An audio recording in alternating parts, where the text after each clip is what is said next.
ongoing efforts to influence American voters, including a new covert campaign to spread divisive political messages. And that has raised major questions about what the government is doing to stop them.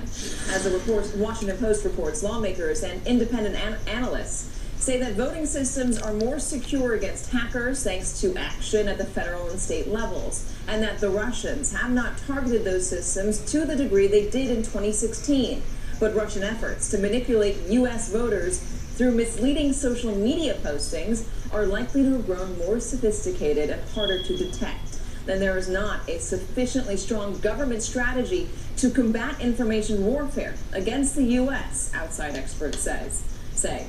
Joining me now, NBC News national correspondent Peter Alexander at the White House, NBC national security and intelligence reporter Ken Dilanian, White House bureau chief for the Washington Post Phil Rucker, national security reporter for the Washington Post and the author of that report I just read, Ellen Nakashima, and former chief spokesman for the Justice Department, Matt Miller. Both Matt and Phil are MSNBC analysts. Ken, I do want to start with you. Since you're the national security reporter of the bunch here, it's unusual to see all of those names and faces stand at the White House podium and lay out what they are doing to combat this meddling effort, this attack on our democracy. It was remarkable, Katie. One remarkable thing about it is that they could have had this exact news conference about a year and a half ago.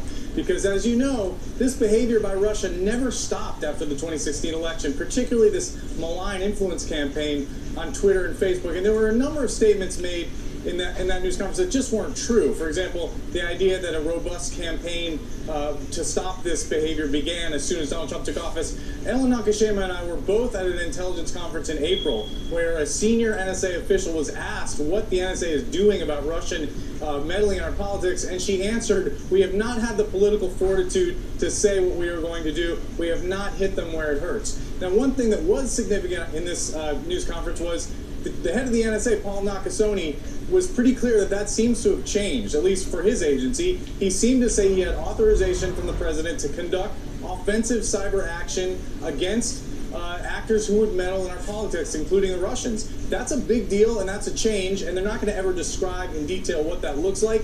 We may never see it, but it's an important policy announcement. Obviously we'd like to know more about it, Kate. The DNI, Dan Coates, also